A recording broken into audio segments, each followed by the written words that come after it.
Hello everyone, this is Brandon the Beard, and welcome back to another Dungeons & Dragons character build. Today we're focusing on a super fighting robot, Mega Man. For this specific build, I wanted to avoid choosing any specific version of the character, so this Mega Man will be focused on 3 key points. First, we're going to need to shoot. A lot.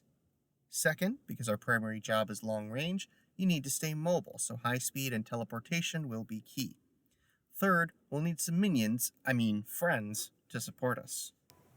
For stats, you can pretty much do whatever you want. You can point by, use the standard point array, or roll for stats if you want.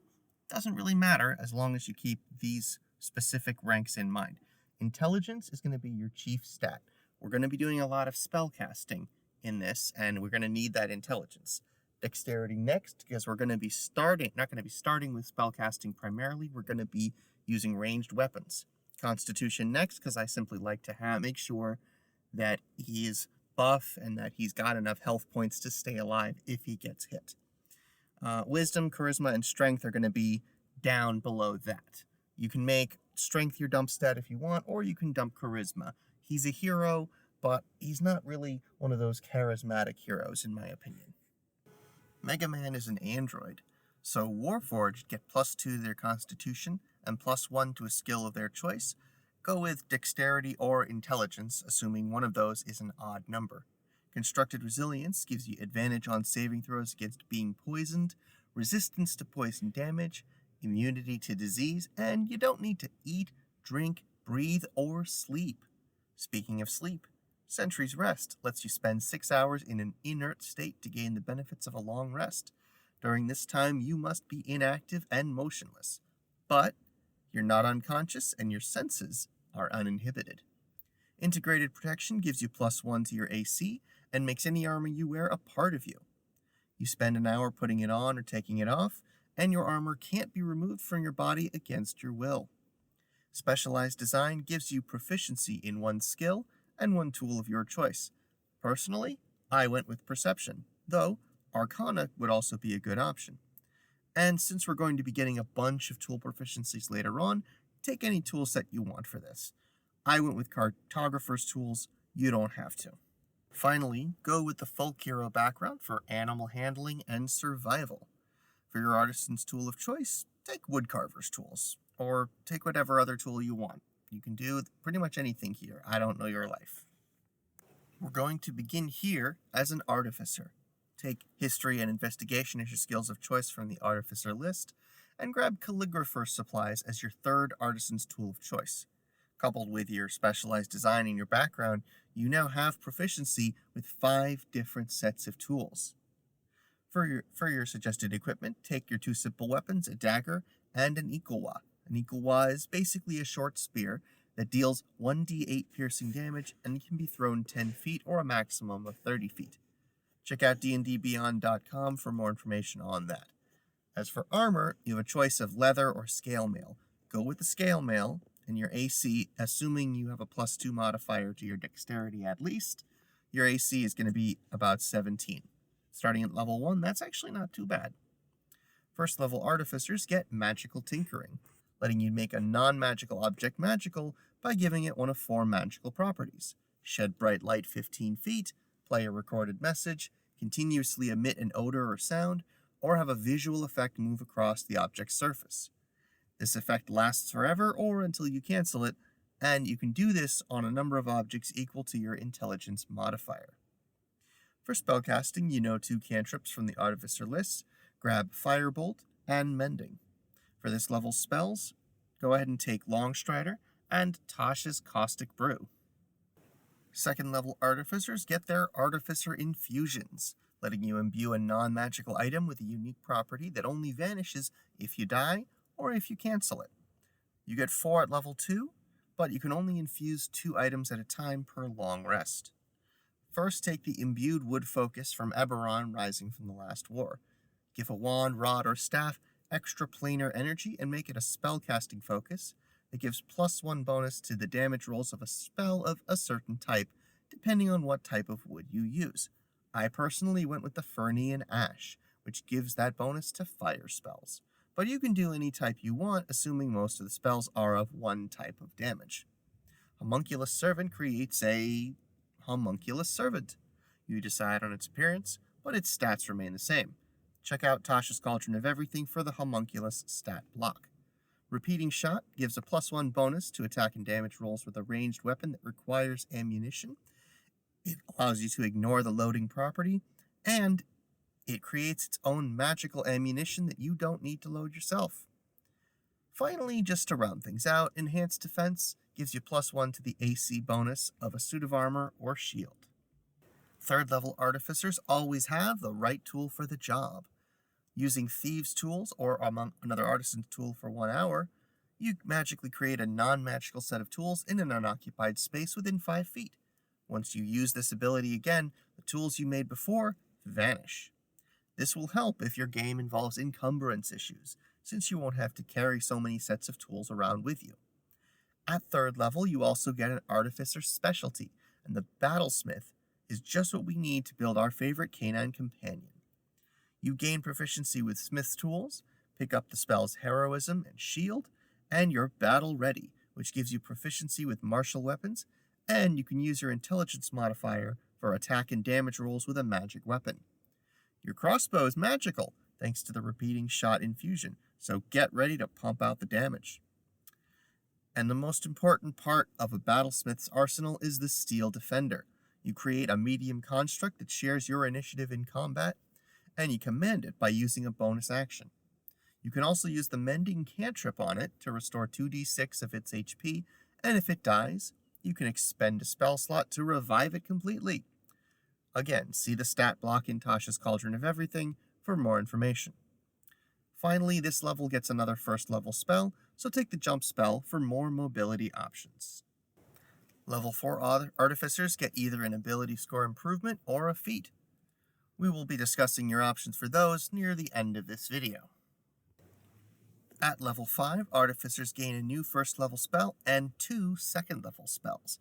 So pick up Catapult, Blur, and Heat Metal.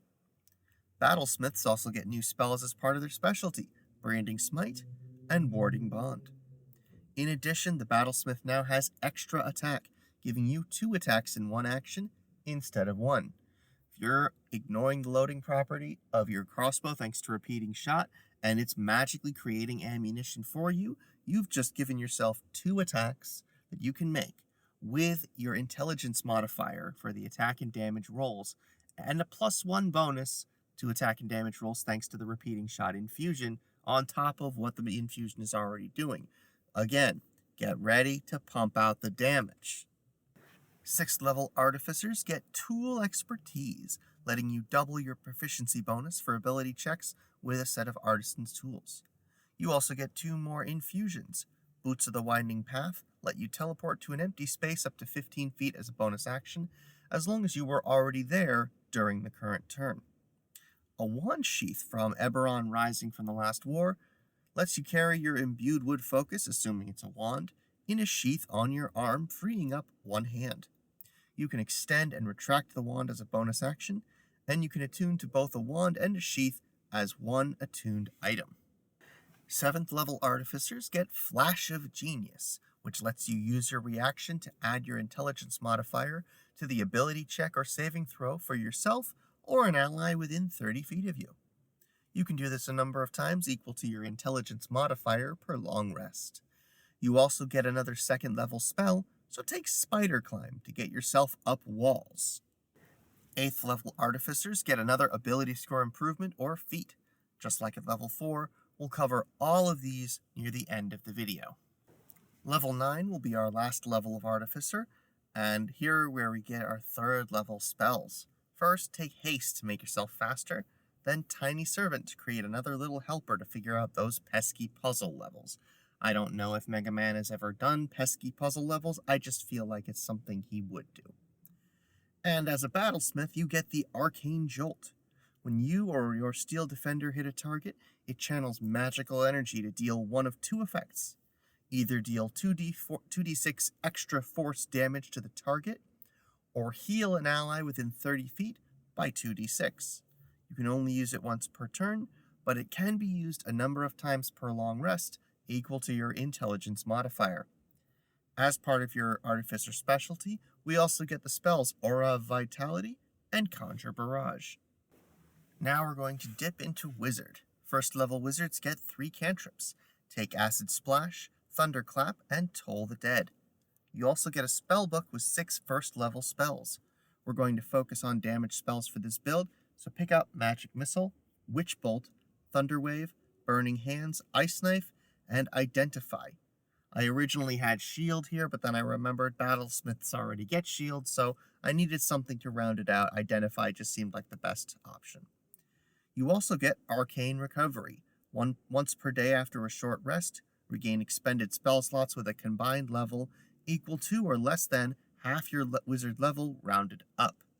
None of these slots can be above 6th level, but don't worry about it because we'll get more as we go. Second level wizards get an Arcane Tradition, and the most ideal for this character, I think, would be the School of War Magic. First, we get Arcane Deflection, letting us use a reaction after being hit by an attack or failing a saving throw. You gain +2 to AC or +4 to the save.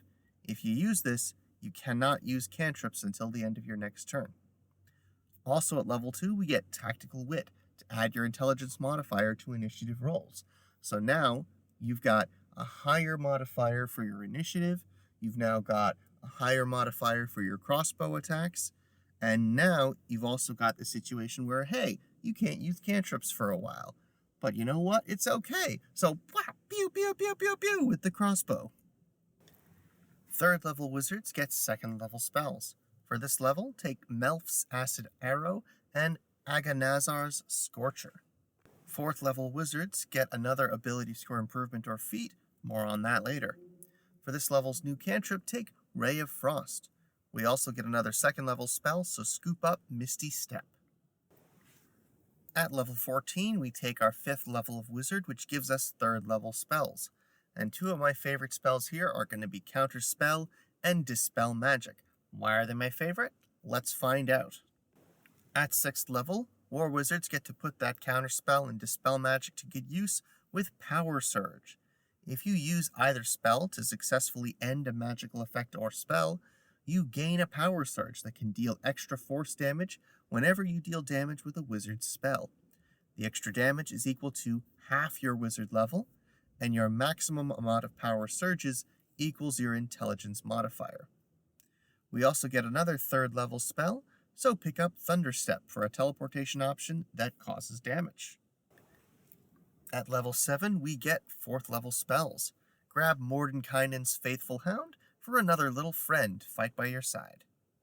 Level 8 wizards get another spell slot for 4th level spells, so grab Dimension Door. We also get an ability score improvement or feat, giving us a total of 4. Again, more on that near the end of the video. 9th level wizards get 5th level spells, so take Far Step. We also get another 4th level spell slot, but let's just grab Fireball instead. 10th level War Wizards get Durable Magic, giving you +2 to your AC and to all of your saving throws while maintaining concentration on a spell. For this level's cantrip, take Chill Touch, and for this level's spell, take Steel Wind Strike. Our capstone for this build is going to be the 11th level of Wizard, which picks up a 6th level spell. And Chain Lightning would be a good choice here because it lets you strike multiple enemies at once. Now that we've hit level 20, let's talk about our options for ability score improvements or feats. You get a total of 4 throughout the course of this build. So if you focus on bumping up your scores, get up your intelligence first, and then once you've capped that, go for your dexterity. If you've already hit those before you've broken through all 4 opportunities, bump up your constitution. Your choice. If you want to grab a feat, the only one I can recommend is Eldritch Adept from Tasha's Cauldron. You gain 1 Eldritch Invocation from the Warlock Invocation list, and in this case, I would grab Eldritch Mind, also from Tasha's Cauldron. This gives you advantage on Constitution saving throws to maintain concentration on a spell. So you're already getting +2 to the saving throw when you're maintaining concentration thanks to Durable Magic, and now you're getting advantage on those saving throws. Boo-yah! Now since we're multi-classing spellcasters, there is good news and bad news. Good news is, artificers and wizards both use intelligence for spellcasting, so there's only one modifier for save DCs and one and for spell damage. Bad news is, now we have to figure out our spell slots. Since we add half our artificer levels rounded up to all of our wizard levels, that puts us at a spellcasting level of 16. Our spell slots at that level include 7th and 8th level spell slots. Now, while you can't use a 7th or 8th level spell, you can still use slots for those levels for lower level spells. For example, if you got Chain Lightning at 6th level, you can cast it at 8th level, giving it a much higher power bonus. What did you guys think of this video? Do you feel like it would be better if I chose a specific Mega Man character to follow, or if it would be better to do one of his enemies, or possibly one of his other allies? Let me know in the comments below. Don't forget to like this video, don't forget to subscribe, and don't forget, all will be well. Just keep moving forward.